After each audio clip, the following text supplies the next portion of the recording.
Larasati di mata pelajaran Bahasa Indonesia. Nah, kali ini kita akan mempelajari tentang teks editorial. Yang pertama, mengidentifikasi informasi dalam teks editorial. Sebelumnya, kita cari tahu dulu nih, apa teks editorial itu?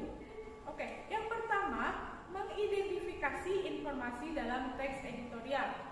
Teks editorial atau tajuk rencana merupakan tulisan yang berisi kupasan masalah aktual atau yang baru saja terjadi dan masih menjadi bahan pembicaraan di masyarakat.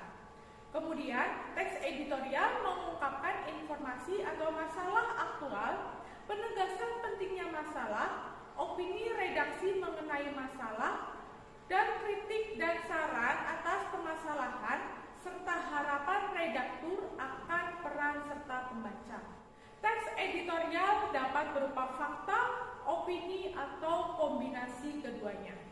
Berkaitan dengan fakta dan opini, teks editorial memiliki beberapa sifat, yaitu ada krusial, ada situasional, konsisten, dan politis. Berdasarkan sifat tersebut, ciri-ciri teks editorial dapat dibagi menjadi beberapa bagian, yaitu opini redaksi tentang peristiwa yang sedang ramai diperbincangkan. Yang kedua, terdapat ulasan terhadap suatu masalah yang dimuat atau baik skala nasional maupun internasional, dan dapat menjadi teks editorial apabila berita tersebut memberi dampak secara nasional. Kemudian, ada mengandung pikiran subjektif redaktur. Selanjutnya, aspek yang dibahas dalam editorial mencakup hal-hal berikut. Yang pertama tentu saja terdapat judul. Yang kedua ada latar belakang masalah. Yang ketiga ada tokoh. Keempat ada masalah. Yang kelima peristiwa yang disampaikan. Keenam opini penulis.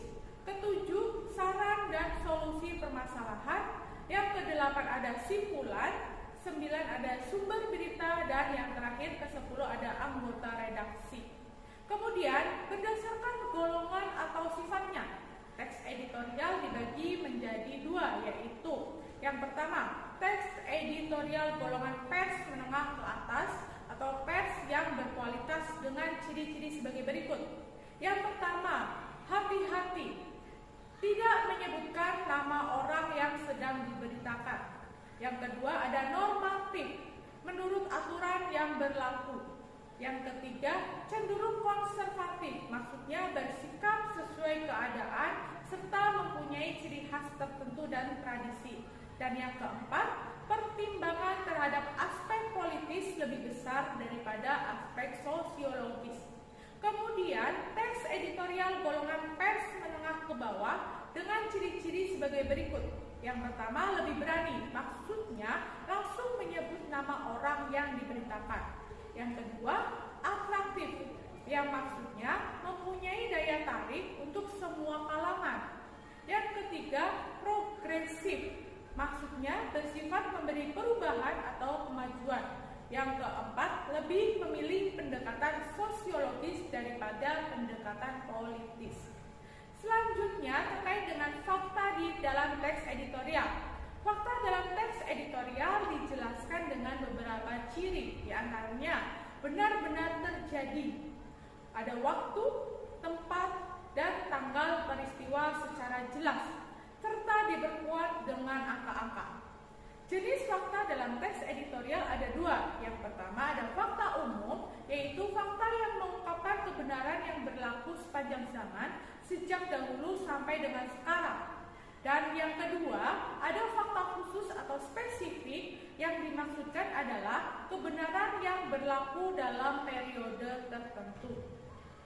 Selanjutnya ada opini di dalam teks editorial. Opini merupakan suatu yang kebenarannya masih perlu diuji karena bentuknya masih berupa pendapat. Opini memiliki beberapa ciri, yaitu belum terjadi atau baru rencana, berupa pendapat, bersifat subjektif, dan keterangannya belum jelas. Dalam opini biasanya terdapat kata menurut saya, ada kata sepertinya, ada bagus sekali, sangat bagus atau sangat cantik, dan sejenisnya. Nah, berdasarkan jenisnya, opini dibagi menjadi dua, yaitu opini perorangan atau subjektif yang maksudnya pendapat berdasarkan pandangan pribadi atau orang-orang tertentu saja.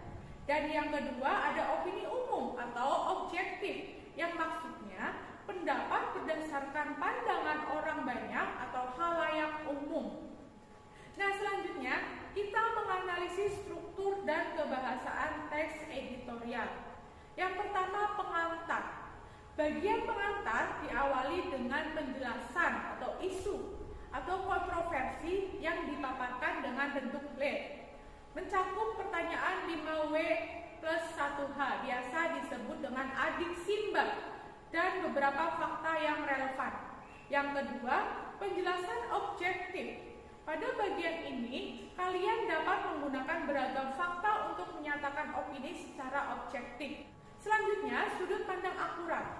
Kalian dapat menuliskan pendapat atau sanggahan jika tidak setuju dengan pemaparan yang ada di dalam teks editorial tersebut, serta menarik fakta atau kutipan orang lain yang mendukung pendapatmu. Kemudian, opini langsung menyanggah. Pada tahap ini, kamu dapat memberikan alasan atau analogi untuk menyanggah secara langsung penjelasan yang ada dalam teks editorial tersebut. Kemudian, opini profesional. Pada tahap ini, kalian memberikan pendapat yang diakhiri dengan pertanyaan retoris atau menggunakan kutipan yang dipercaya terkait dengan persoalan yang dijabarkan dalam teks editorial tersebut. Selanjutnya, ada solusi alternatif. Pada tahap ini, kamu dapat memberikan solusi atau pemecahan masalah terhadap persoalan yang dibahas dalam teks editorial tersebut. Nah, yang terakhir terdapat simpulan yang padat dan ringkas. Simpulan merupakan pernyataan akhir penulis yang di dalamnya terdapat inti persoalan, pendapat, dan solusi. Selanjutnya ada kaidah teks editorial. Yang pertama, teks editorial adalah sikap sebuah lembaga atau penerbit, bukan sikap pribadi. Teks editorial harus mencerminkan nilai-nilai yang dimiliki oleh masyarakat. Yang kedua, topik, arah, dan permasalahan teks editorial yang akan diangkat harus dimusyawarahkan dengan tim redaktur. Yang ketiga, teks editorial harus menyajikan pendapat atau pemaparan tentang berita yang sedang terkini. Yang keempat, gunakan kalimat yang efektif dalam penulisan teks editorial. Yang kelima, pada hakikatnya, teks editorial merupakan sebuah analisis singkat. Yang keenam, halaman yang tersedia sangat terbatas. Kemudian yang ketujuh, menguasai permasalahan secara pasti ketika menulis teks editorial. Kemudian yang terakhir, pemaparan teks editorial harus berpijak pada kebenaran.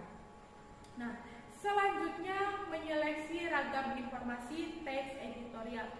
Menurut William M. Pinkerton, isi dan fungsi teks editorial adalah yang pertama menjelaskan sebuah berita. Yang kedua, mengisi informasi latar belakang.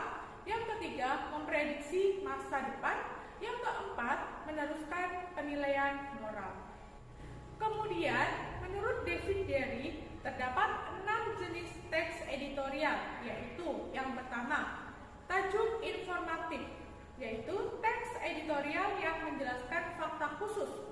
Yang kedua, tajuk interpretatif, yaitu teks editorial yang menjelaskan fakta penting secara tersembunyi. Kemudian yang ketiga, ada tajuk argumentatif, yaitu teks editorial yang biasanya berisi masalah politik yang menghendaki analisis logis sebab akibat. Selanjutnya yang keempat, tajuk ajakan aksi, yaitu teks editorial yang mengajak pembaca untuk melakukan sesuatu. Yang kelima, tajuk persuasif, yaitu teks editorial yang meyakinkan khalayak dengan sugestif. Dan yang terakhir yang keenam, tajuk menghibur, yaitu teks editorial yang berisi masalah dan sifatnya menghibur, menyindir, berisikan humor, atau mengangkat tema kehidupan manusia. Menurut Alan Quintraut, langkah-langkah yang perlu diperhatikan dalam menyusun teks editorial adalah sebagai berikut. Yang pertama, tentukan topik yang signifikan dengan sudut pandang berita terkini yang akan menarik minat pembaca. Yang kedua, kumpulkan berbagai informasi dan fakta, termasuk laporan objektif dan lakukan penelitian.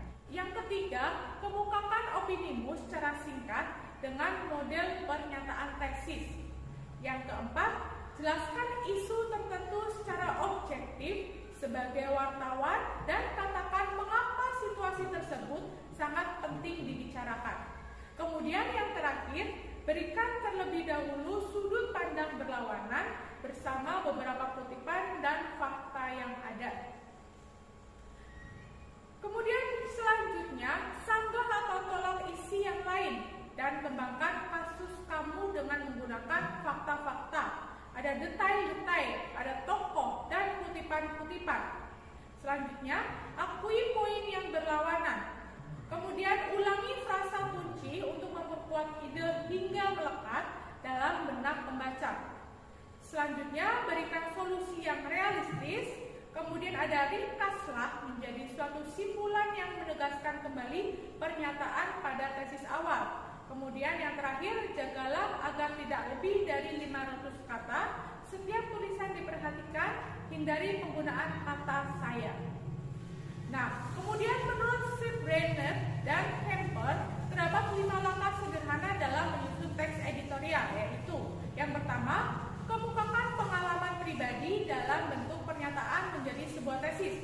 Yang kedua, berikan penjelasan dan sudut pandang yang berbeda dengan isu yang dikemukakan.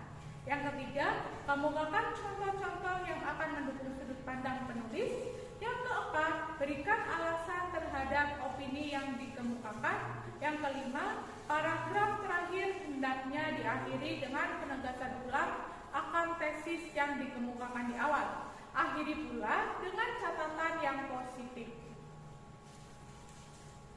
Kriteria penulisan editorial antara lain, yang pertama, mengenal baik visi dan misi media karena tulisan tajuk atau editorial mencerminkan hal tersebut.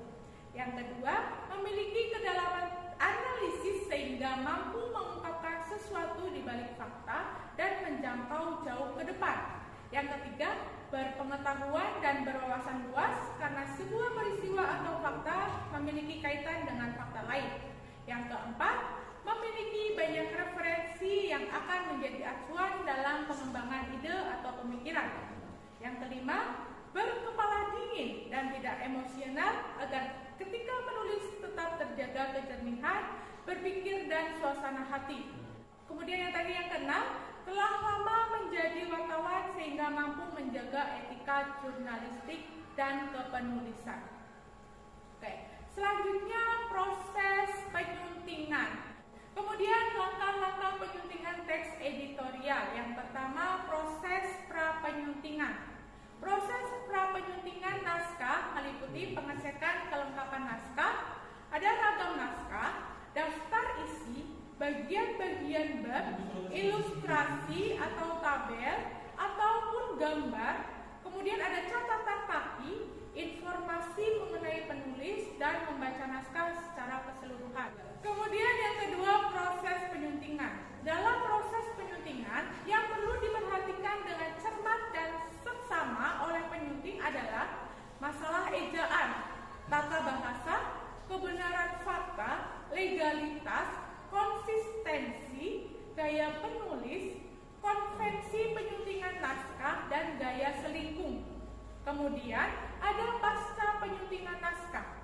Dalam proses ini, setiap editor harus memeriksa kembali kelengkapan naskah, nama penulis, kesesuaian daftar isi dan isi naskah, tabel, ilustrasi ataupun gambar, kemudian ada prakata atau kata pengantar, sistematika tiap bab, catatan kaki, ada daftar pustaka, kemudian daftar kata atau istilah, lampiran, indeks, biografi singkat, sinopsis, nomor halaman, sampai dengan naskah siap.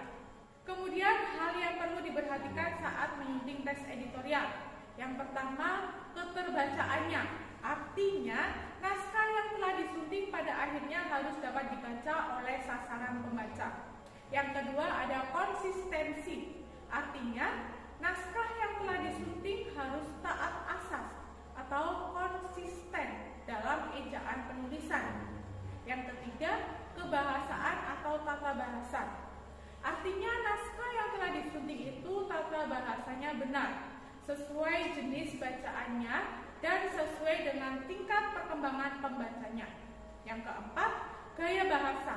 Artinya, naskah yang telah disunting penulisannya atau penyajiannya memiliki gaya yang disebut gaya bahasa atau gaya penulisan. Yang kelima, ketelitian data atau fakta. Artinya, naskah yang telah disunting itu memuat data atau fakta yang tepat dan bisa dipertanggungjawabkan ketepatannya sehingga tidak membuat pembaca melakukan kesalahan akibat membaca naskah tersebut.